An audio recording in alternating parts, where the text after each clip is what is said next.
End of Module 2. Module 3. Environmental and social issues.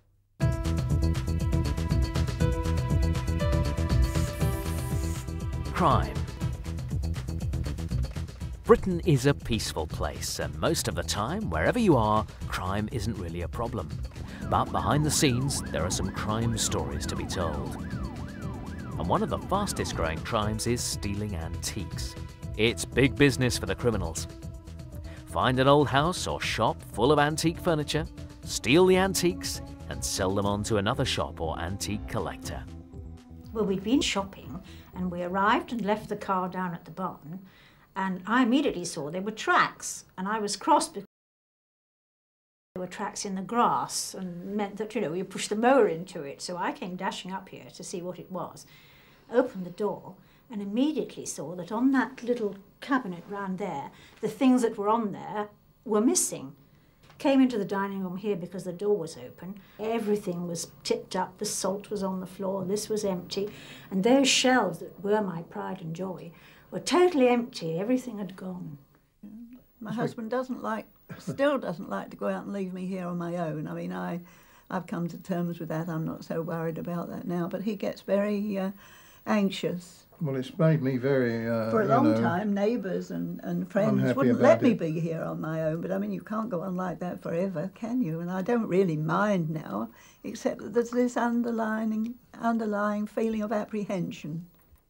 For the first week, we avoided both of us going out at the same time, but obviously we couldn't carry on doing that, so we adopted a procedure of when we both went out, we put the Land Rover, we've got an old Land Rover, we'd stand it on the bridge to block the last 150 yards or so of drive up to the house. So they couldn't bring a vehicle up at all, as there's only one way in and one way out. But it's a dreadful society we live in that you have to do that, isn't it? Have great steel posts at the entrance to your drive as if you're Fort Knox, and a new oak door that's huge and can't be crowbarred open. It is an awful feeling. And people have said, oh, you must have bars at your window. But you can't do that, can you? It'd be like living in a prison. Chances are that the people who steal antiques will get caught sooner or later. It's not exactly crime, but it's very easy to lose things wherever you are. And all over Britain, in railway stations and at airports, there are lost property centres, places which collect up the things that people forget or leave behind. So how do you check to see if something you've lost has been handed in to a lost property office? Have a look at this. Good afternoon. Good afternoon, sir. How can I help? I left a rucksack on a train that came from Manchester at 5:30 yesterday. I was wondering if it'd been found. Could you tell me what the rucksack looked like? It was dark blue with black straps, and there was a red badge on the front as well. I'm sorry, we haven't found one, but if you'd like me to take your name and number. Okay. It's Robert Elliott, 48 Winchester Close, Ford Bridge. And your telephone number? 01598 644 153. Lovely. If we find it, we'll contact you. Okay, thanks a lot. Thank you. But misunderstandings about property can sometimes arise. Here's what happened when Jake Martin came back from a shopping trip and tried to get into the wrong car. Excuse me, what do you think you're doing? Sorry? What exactly are you doing? What's it got to do with you? This is my car. Look, this is my car and it's parked exactly where I left it. I don't think so. What's the registration number of your car? R484ADX. Well, mine is E678SKK, which is this car. I must have made a mistake. Look, I'm very sorry. No, it's fine. I just thought you were trying to steal my car. How embarrassing. I must have made a mistake. I'm so sorry. It's the same make and model and colour. It's fine, really. Sorry. Very embarrassing for Jake, particularly since he was trying to get into another TV reporter's car. Sports and hobbies. Collecting things is an important hobby in Britain, and collecting is something that you can start when you're still young. My name's James and I collect stamps, and here are some of the stamps I have collected, which are from Canada. I collect empty ink cartridges. I get them from my school fountain pen. and my friends who use them as well, they give them to me afterwards. That costs £1 for a whole pack. We've got exactly 368 horses. My favourite one is Polly. We collect all different mates. Just an individual one can cost up to about £3 to £4. I'll carry on collecting them, and then perhaps I can get lots of different shapes and sizes. Maybe make something out of them or something. I think I'll go on collecting them until I'm a teenager. Stamps to toy horses, but whatever you collect, it makes a great hobby. But some people prefer a more active hobby. And all over Britain there are plenty of sports clubs. Join a sports club and you can pretty well choose what you want to do. This one has a swimming pool, so you can get fit and enjoy yourself almost every day of the year.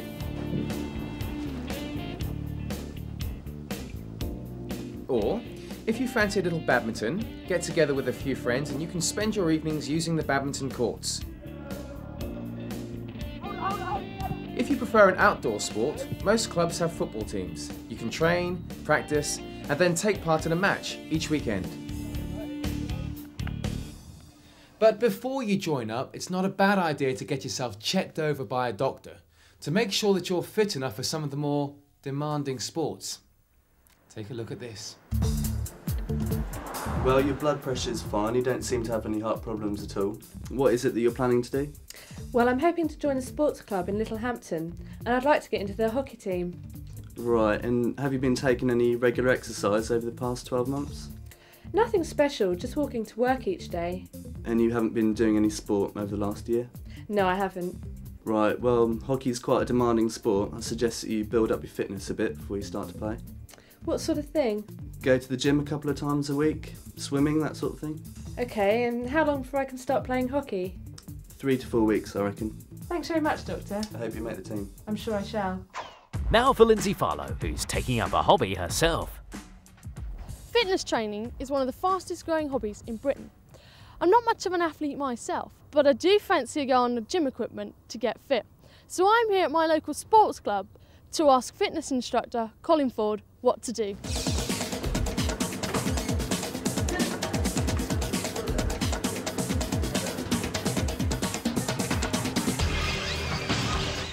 What's this machine called?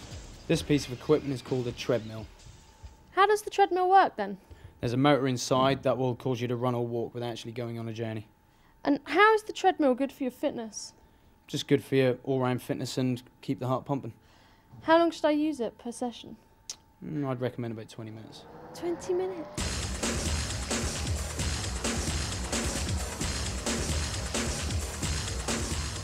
Now Colin, I know that this is a rowing machine, but how do I use it?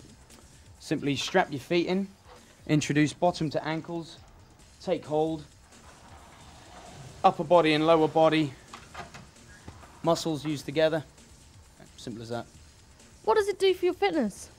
As well as an aerobic exercise, very good for the lower body muscles and the upper body. Good all-rounder. And how long should I row for? I'd recommend about 10 minutes.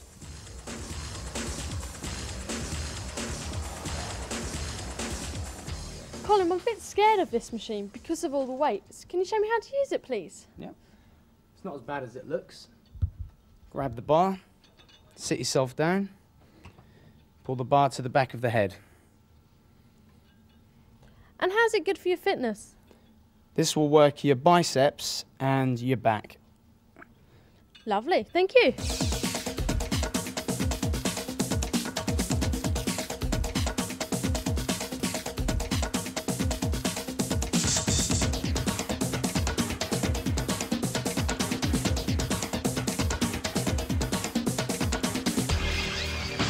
Mighty Muscles in just 6 months is what Colin promises me if I go to the gym 3 times a week. It's £24 to join, so that's £6 a week or £2 a session. Very good value. And who knows, in a few years I might make the British Olympic team and win a gold medal. Yes! Lindsay Farlow, reporting for the Enterprise Review at the Norwich Sports Village. Earth, SOS. What's really happening to our planet? Are we completely destroying the environment with all the pollution put out by big cities right across the world? And what are we doing to the seas? Are all the oil and gas platforms helping to destroy life in the seas? Are we taking too many fish from the sea with our fishing methods? All over the world, climates seem to be changing. So what's the impact on people's lives? Well, it depends where you live. In Britain, the greatest danger is from rising sea levels. Much of the coast around Britain is low-lying. As the climate becomes warmer, coastlines will flood more often and eventually remain underwater forever. It's already happened in some areas. Our reporter Lindsay Farlow explains. This is the village of Dunwich in southeast England. The rest of the village over there has been eaten up by the sea. I'll show you.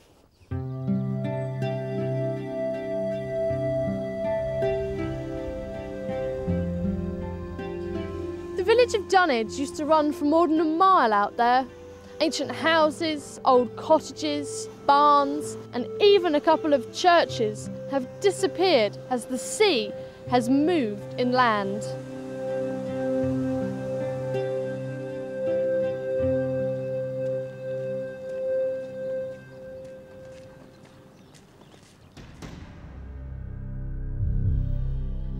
Local people say that on very dark nights you can even hear the sound of church bells being rung by a ghost from under the sea.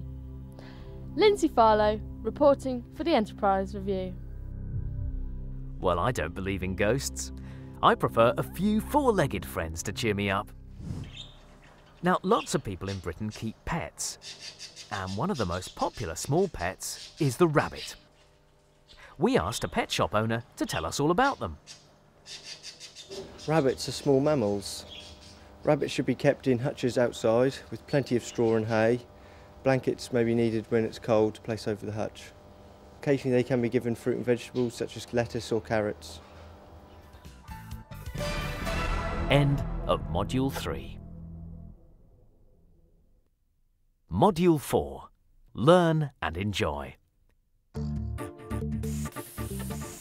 Education. Everyone in Britain has to attend full-time school from the time they're 5 years old through to the day when they're 16 years old. When you're 16, you can leave school and begin work. You can also stay on at school to prepare for university, or you can go to a college and do a specialist training course. Some schools in Britain were established more than 500 years ago. King's School, Canterbury is a very old school with a very good reputation. The students wear uniforms when they go to lessons. Although it looks like a very strict school with lots of rules and traditions, in fact, there's lots going on. The students are very proud of their school. The teachers are really good, and you have your own tutor groups where you get together every week and talk about your work, and it's kind of like a very personal relationship between your teachers because they're very small classes, so you don't have to worry because there's always someone there. One there, one there. If you've got a problem with your work generally, you can always ask the teacher. They're always willing to help you.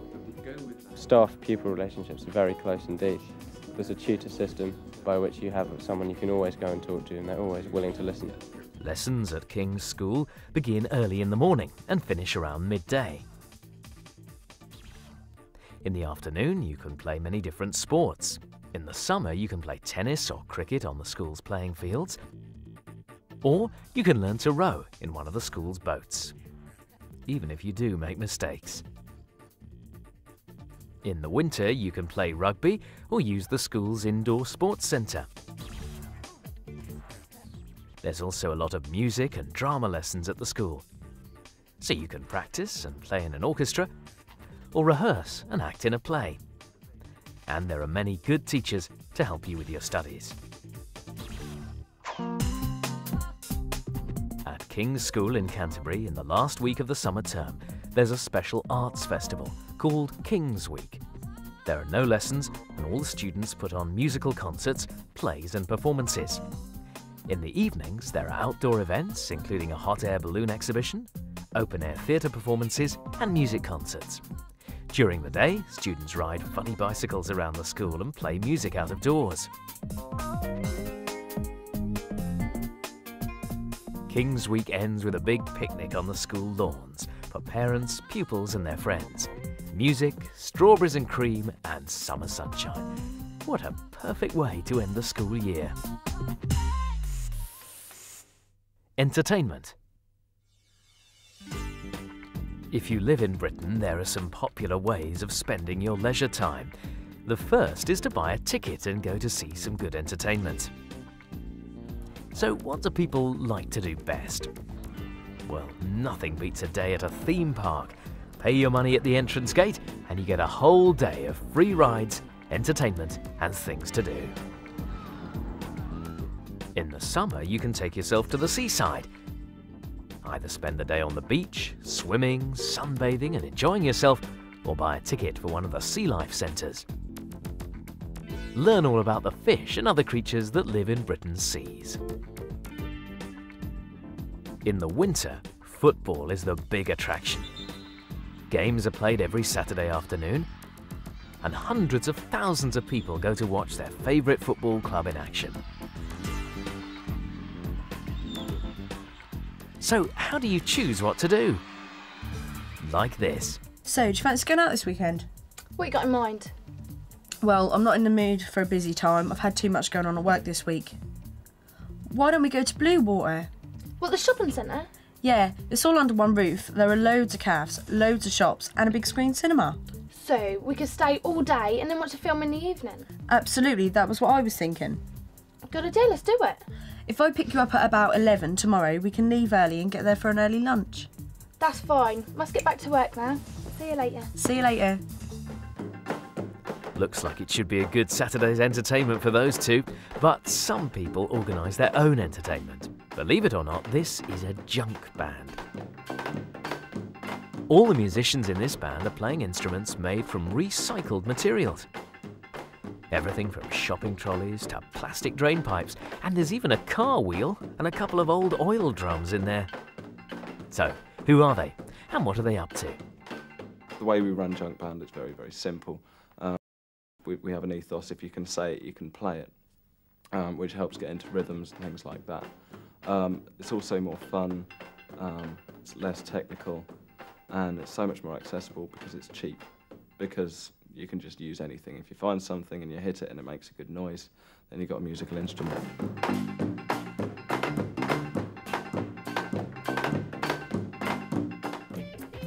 And this is Steve. He's been rehearsing to be in an entertainment at his local theatre. The show's underway and all the hard work at rehearsals has been worthwhile. So, why does he do it? I used to be shy, withdrawn, didn't want to show myself off at all, and now sort of bitten by the bug, I found that I could get up on stage and talk to people a lot more. So it even goes to the extent that you go meeting people at parties, you have the self-confidence to get up and do it.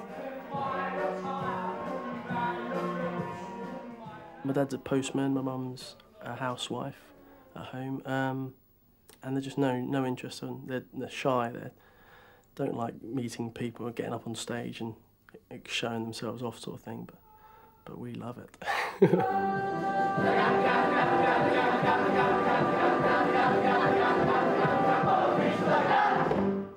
Those are some different ways of making your own entertainment. But if you're in the mood to stay at home, you can always rent a video to watch on your own television. Here's how to do it. What about this one? Is that the one with Julia Roberts in it? Yeah, that's the one. Oh, I've already seen it at the cinema. But I wouldn't mind seeing it again. What else is there? There's this one. What's that about? Well, there's this guy, right? And he's a truck driver. And one day he's driving his truck and the weirdest things happen to him. Oh, I know. There's the one where he meets up with the aliens. It's got Anthony Hopkins in it. Yeah, him and Meg Ryan. Sounds good.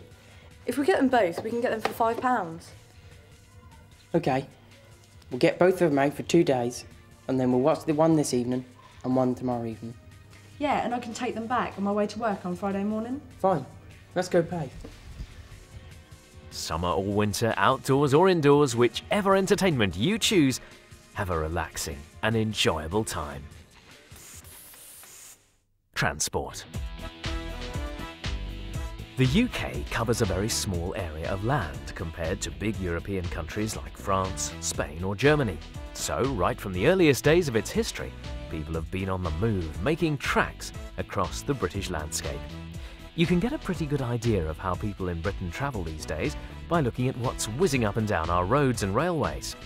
But how can you find out where people used to go in the past? With one of these. It's a map. This one shows England's Roman roads. This looks like a modern road for cars, but actually it was a Roman road, and Roman soldiers marched up and down it from city to city. In a way, old maps are history books, and it's amazing what you can find out from looking at them. Tracks have turned into roads, bridges have been built across rivers, even waterways have been widened to make it easier for boats to move around. Nowadays, we usually travel from place to place by car, but 100 years ago, hardly anyone owned a car. So, for a long journey, most people took the steam train. Trains these days are usually driven by electricity, but whether you ride on a steam train or an electric train, you still need a ticket. Here's how to buy your ticket to ride. I'd like a ticket to travel to Manchester, please. Single or return? Return. I'm travelling today and returning in a week's time. And would you like to travel standard class or first class? Standard class.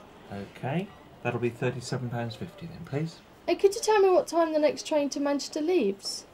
10:25, platform 6, you change at Birmingham. And what time does it get to Manchester? 11:50. Thank you. You're welcome. Another way to get from place to place is by taxi. Taxis are reliable, fast and comfortable, but they're usually quite expensive. So most people use them from time to time, rather than every day. Here's how to order a taxi by phone. Blue Wing Taxis, can I help you? Yes, please. I'd like to order a taxi to take me to the station, please. Certainly. Is that the North End station or the West End station? To the North End station, please. Right, and what is your address? 18 Fourth Strike Lane. That's just off Melford Road, isn't it? That's it. You turn right at the library building. And what time do you have to be there? In about an hour, at midday. And your name? Trella. Barney Trella. Our driver will be there at 11:45. And how much will it cost? That will cost you about £6 to take you to Fosdock Lane to the North End station. Thanks very much. Thanks very much for calling Blue Wing Taxis. One of the good things about Britain is that there are plenty of roads and railways to get about. And if you can't make your journey by car, bus or train, you could travel by water.